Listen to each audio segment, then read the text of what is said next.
Welcome to part 2. Where we left off was I had just said goodbye to my friend CJ. Basically went off to my first inpatient facility to get help for my problem.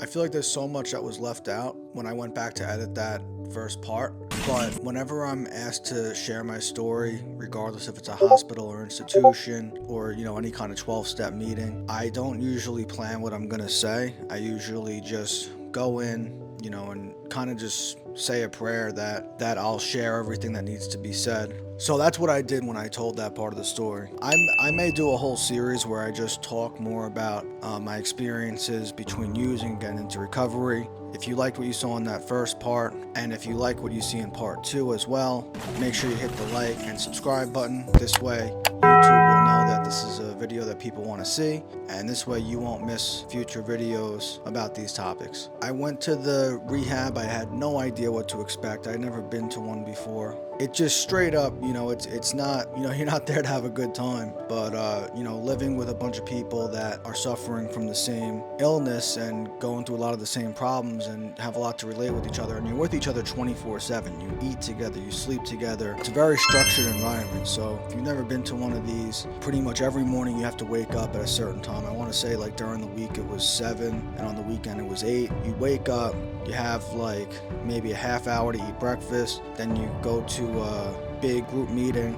That probably lasts an hour or an hour and a half, and then you get like a 15-minute break in between. Then there's small group meetings where you break off into smaller groups of people and you sit with a counselor for another hour and a half. Then you get lunch, and then after lunch it's peer group, which is another hour where it's just you and all the other clients in a room that we conduct our own group. Then there would be some kind of educational thing where it usually be like you watch like a documentary and then they give you some worksheets to fill out. Then basically dinner time, and then an outside meeting would come in after dinner, like either one of the 12-step fellowships would come in and bring a meeting. That would be like an hour and a half, and then you'd have like a little bit of free time, maybe 2 hours before bed, so that was basically it. And on the weekends it was a little bit less, but there was still a lot going on. I don't remember exactly what the weekend schedule was like. This is over 11 years ago now.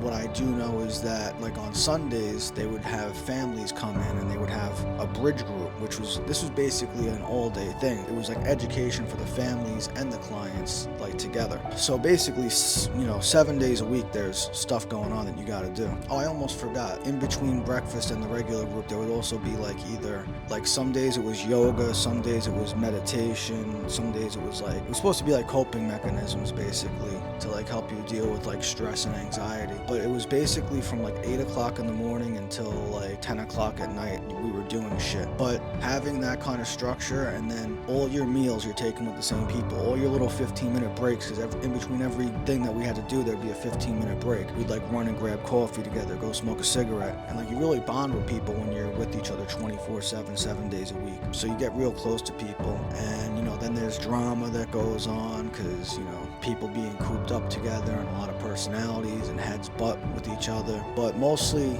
honestly, like this first time I was really there to get better. Like I went myself. I didn't have any I actually did have legals going on. Like I had been arrested and I had court dates coming up, and being there definitely helped with my court dates. It had nothing to do with why I went there. I actually just had gone voluntarily. I wasn't mandated, and I was one of the few people that wasn't mandated, or if not like legally mandated, the other majority would be people whose families were like, yo, like my wife's gonna divorce me if I don't go here. My parents are kicking me out of the house if I don't go here. Something like that. I was one of the only people like that time around that I was like willingly there, because like I was just sick and tired of being sick and tired. Everybody told me that time in there, they're like, the first time around is a gift.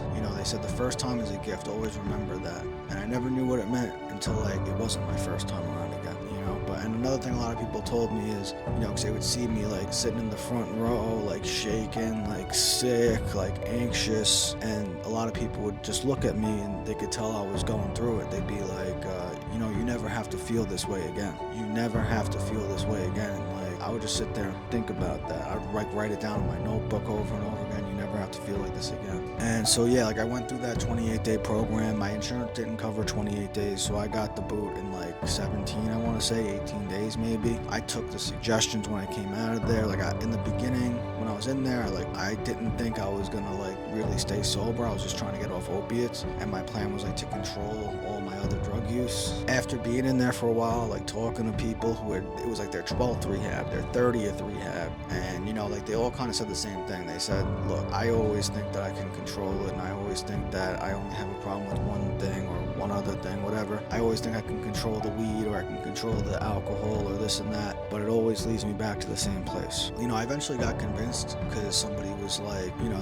they said, well, you're telling me you don't have a problem with alcohol, right? And I said, yeah, I don't have a problem with alcohol. It's only with opiates. He said, so if you're not addicted, then why don't you just stop for a year? Just thinking about it, I got like this feeling in the pit of my stomach, and like my heart sank, and that told me everything I needed to know. Just because like the thought of not having any kind of mood or mind altering substance in my body for a year straight was such a gut punch for me. Like it made me realize, like, no, I actually do have a problem. Like I don't think a normal person would react that way. So I was like, all right, like let me try it your way. So when I got out, like I didn't even make it home first. I got picked up at the rehab, got driven directly to a meeting. I went in, put my hand up, I told them I was new. I got surrounded by some old timers that had been in the program for a while, and some newer guys too, but like they came around me and showed me love, and you know, just like told me what to expect and made me take down their phone numbers, and were like, yo, like, you know, keep coming, this shit works. Within that same week I got a sponsor, and you know, I started doing step work, and my life was making miraculous changes in such a short time. Like I looked better, I felt better, and I don't just mean felt better, like first of all I wasn't dope sick, but like I had such a different outlook on life. Like I literally felt like I appreciated everything so much more. Just like walking outside and like feeling the breeze hit my face and looking up at the sun and feeling the warmth of the sun on my skin, like I was like, holy shit, like life is beautiful. And I never noticed it before. I always thought I had to be, it was like being on a shroom trip without even being on a shroom trip, because that's how my brain was so hardwired to be high on something all the time that not being high felt like being high, if that makes sense. Like it was like I was tripping out on regular life, you know, for a minute. And they call that the pink cloud. You know, a lot of people in the program will call it like, oh, you're on a pink cloud, like everything's just beautiful and sunshine and rainbows. A few days before I was about to have 30 days clean, I get a phone call at 9 o'clock in the morning from a dude that I used with, and I knew it was bad, because A, it was 9 o'clock in the morning, B, he was calling me, like not texting me like, yo, you want to get some. To get a straight phone call at 9 o'clock in the morning from this dude was weird. I was like, and actually, like I'd gone to work, I'd gone back to work, because I always kept a job, you know, pretty much. So I was in work, and he called me, and I'm like, this has got to be an emergency. So I answered, and he's like, he told me CJ died. And that was, like, I hadn't spoken to CJ since I got out. You know, like when I went to the program, they were like, don't make contact with the people you used with. Don't, like, just forget about that, worry about yourself, save yourself. And so, like, I hadn't spoken to him or anybody else. And so, like, the last time I had seen CJ was that night before I went to the rehab. The weird thing is, and like I never really told too many people about this, maybe like my sponsor, maybe like a couple of close friends, but so the night before that happened, I literally woke up at like 2 or 3 o'clock in the morning, and I had been like, I had a dream before that like CJ was like hanging out in my room with me, and like I woke up from it and had this weird feeling of like not being alone, like there was a presence in my room with me, not in like a scary way, but like just in a way like there was somebody there. And like I stayed up for like 2 hours because I just felt weird, like I couldn't go back to sleep. So then fast forward, like I got this news that he was gone, and like in my head I immediately was like, damn, like I feel like CJ like visited me like right after it happened, because I knew that it had like happened in the middle of the night. They found him that morning, and by the time my friend Anthony found out and called me, like it was like 9 o'clock or whatever, and I was just like, fuck, man, like I don't know what your thoughts are on like the afterlife or the supernatural, but like I really do to this day feel like he visited me, like, you know. And but anyway, like I got that news, I was devastated, and like I finished my day at work. Like my parents had found out before the day was over, so like when I got out of work, or even when I was during work, they were like texting me, like asking me, are you okay, and this and that, because like, was it like, you know, he'd been in my house all the time, like we were all in the same neighborhood, everybody knew each other. Then his wake landed on the day that I got my 30-day key tag, so I went to the meeting, afternoon meeting, in my suit, and of course, you walk into a meeting dressed like that, everybody assumes, what do you got, a court date or something? I'm like, nah, man, I'm going awake for my friend that passed away. And like, I was so scared to go in because I guess I had like survivor's guilt, and like in my head I was just like, I don't know, like I thought his family was gonna hate me because like everybody knew we used together, and like the disease took him out, and like I was still okay, you know, like, so it was like the survivor's guilt just playing games in my head. Like I was so anxious walking in there, and plus it was the first wake I had ever gone to clean. I was very newly clean. I was just 30 days clean, and it was somebody who I grew up with, and that, you know, it could have been me. You know, like there was just so many things like racing through my mind. So like I got in there, and then CJ's mother, Joy, like she saw me from across the room, and she like walks quickly like right over to me and gives me the biggest hug. She was just like, I remember her saying specifically, she was like, you better stop. Like, I don't know if she knew I was clean or not, because she was like, you better stop doing that shit, Richie. And I told her, I was like, I have 30 days today. Like I like showed her the key tag and everything. And you know, that's when she told me that like CJ had gone to another facility right after I did. Like same thing, like his insurance didn't accept like a full 28 days, but he did whatever he could. Came home, had gone to meetings for like a week or whatever, and was doing the right thing. And like, according to everybody, like this was the day he relapsed, and he took a hot shot and it took him out. And like, it's just like, you know, it happens. You know, it happens like that a lot. You know, you think you're gonna get one more, and it's the last one. So, you know, like we went through that whole process, and like I just want to say, because I'm thinking about it now, like Joy is an amazing woman. It's been 11 years, and she started a non-profit in CJ's name to help addicts who are struggling to get the help that they need. She's raised a lot of money to help people get scholarships into inpatient facilities and outpatient to, you know, get the help they need with substance abuse. So if you'd like to make a donation, I'm going to put the link in the description to The Beat Lives On. That's the name of the foundation set up for CJ, and they've raised so many thousands and tens of thousands of dollars in that time, and helped so many people, and she does unbelievable work. Every year they do a 5K to raise money, and it's just she shows so much strength in how she keeps CJ's name alive, and you know, is able to help so many other people. From there, I continued to go to the meetings and do all the things I was supposed to do. I started going back to school, and everything was kind of going great. I started to think maybe I didn't really have a drug problem. I started to think that, you know, maybe I wasn't really an addict, and I just had run into some bad luck with the arrests that I had and all the other misfortune, and that's like sometimes how the disease will play games with you. It's not when things are going bad and when you're upset or angry. It's when things are just going so great that maybe you just want to celebrate, give yourself a break. Hey, I deserve this one. And you know, around the time I'm having these thoughts that I might not really need all these meetings, and you know, my meeting attendance was starting to slip a little bit because I'm going to the gym every day, and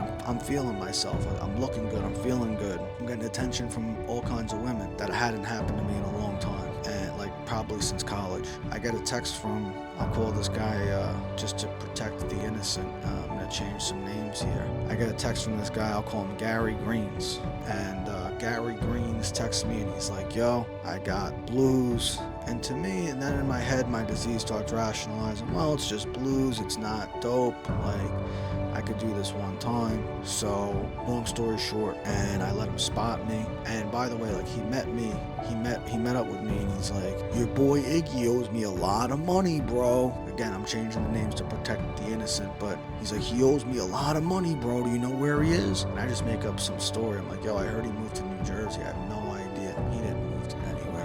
I was just saying that because I didn't want to be in the middle of it. This guy, whatever, like he ended up spotting me a bunch, and instead of like, I was literally just gonna buy one, because in my head I was like, oh, I'm just gonna do one and nobody will ever know, and I'll never tell anybody, it'll just be my secret. I'm just gonna get one more, I'm I'm just gonna do this one more time. But no, he spotted me like a handful of them. And so like, as soon as I ran out of those right away, and as soon as I ran out, I'm hitting up a dope dealer right away. That's how quick it happened. And I was back off to the races. So like, I'm not gonna go through the whole drug-a-log. Maybe one day I'll tell a whole story. I'll make a whole war story. If people aren't even interested to hear that, I could make like a whole playlist called War Stories. Let me know in the comments if you even want to hear it, and I'll put out like some of the weirdest and most deranged stories I can think of and just make a playlist of them. But for now, I'm just gonna push right past that and get to basically I relapsed. I went back to rehab. I went to a sober house, and I was going to meetings there, but I didn't really have my head in the game. Like, I was just doing it to appease everybody. And as soon as I got the opportunity, I used again. I got thrown out of the house. I ended up back in another rehab. And then it was December 24th, 2014. At this point, I was in my third rehab, and I had been there for the better part of a week. Actually, maybe more than a week. I want to say I got there on like I don't remember the date that I got there. But I didn't start counting my clean time right away because I feel that I was being over-medicated. Not that it was their fault. I just think that it was an unusual circumstance. Like, I was discharged from this place, and within like 90 days I was back, pretty much. So I didn't really build up that much of a tolerance, and I only used. They probably assumed that I got out and used on day one and used for those whole 90 days. Nah, like, I called them the day that I relapsed, and I just used for like a couple of weeks until they got a bed for me. So I didn't have that much of a tolerance, and they were giving me like, I think, more detox meds than they should have. So I felt like I was high the whole time, like that whole like first week. Like, it's a blur to me even thinking about it. As a matter of fact, like, even the day I got there, I was bombed on my own volition because I had like X amount of like benzos left and X amount of opiates left, and whatever I had with me, I stopped at a Panera around the block from the place, and I had everything hidden. And I went in there and I was like, they're probably gonna find this when they search me. So I just did everything I had. Like, I don't remember how many pills I swallowed, and I don't remember how much of the other stuff I did, like however I did it. But I just know I remember being like bombed when I walked in there, like out of control. And they were like, they go through this whole intake process where they're asking you questions, and I probably might have lied to them. Maybe I did it on purpose so I would get over medicated, so I would get to feel high the whole week, because I really didn't want to get clean at this point either. I was kind of just appeasing people. So that could have really happened. I don't know. Like, I don't remember the intake process, but I kind of remember vaguely like that after they let me in and I met all the other patients, there was some beautiful girl in there, and I was like started serenading her. Like, I think I might have even got down on one knee. I was singing like Boys to Men and shit like that. I don't remember, but I know I was like singing songs. For all I know, it's possible that because I don't even remember the intake process. I could have been lying to them, so they would purposely over-medicate me. But whatever the case may be, when I was still blacked out, not completely blacked out, because I do remember like bits and pieces, but I remember calling my sponsor at the time and just telling him, like, because I still had a resentment against the program, thinking like the program let me down. That's why I ended up back in rehab every couple of months. And I called him up and I told him, like, I'm done with this. I'm not, you won't see me again. Thank you for everything, but I'm done. I said, I'm just going to use till I die at this point. And he was like, when did you ever work the program though? Like, when did you actually take all the suggestions? When was the last time you called me on a daily basis? When was the last time you did the step work?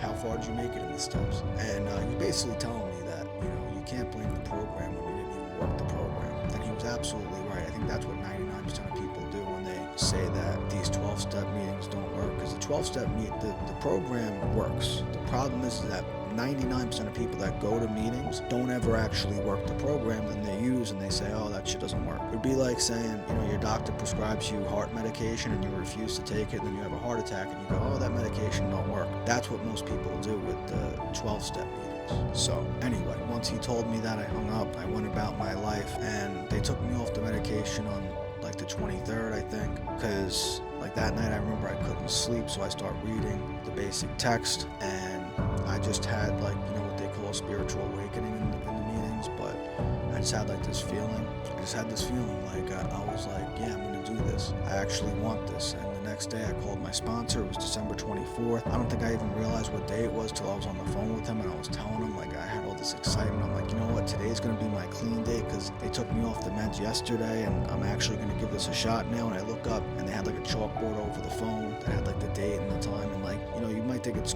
hard to believe I didn't really know the day, but like, I was so fucking depressed like this whole time leading up. Like, I wasn't calling people, I wasn't using the phone, I wasn't paying attention really to what was going on around me. I was just thinking about the next time I could use and get out of there, and planning how I was going to live my life.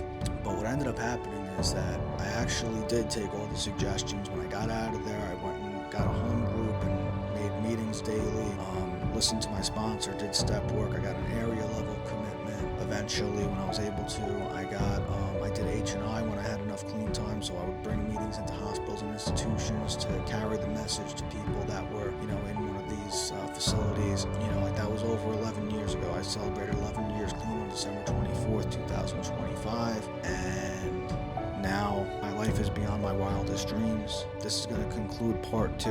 You know, part 1 was basically how did I become an addict and my life as an addict. Part 2 was how did I get clean. Part 3 is going to be like how did I stay clean and what's my life like now, and it's going to be a realistic account. It's not just all sunshine and rainbows. You know, just because my life is amazing today and beyond my wildest dreams doesn't mean that it's all sunshine and rainbows and that everything goes my way.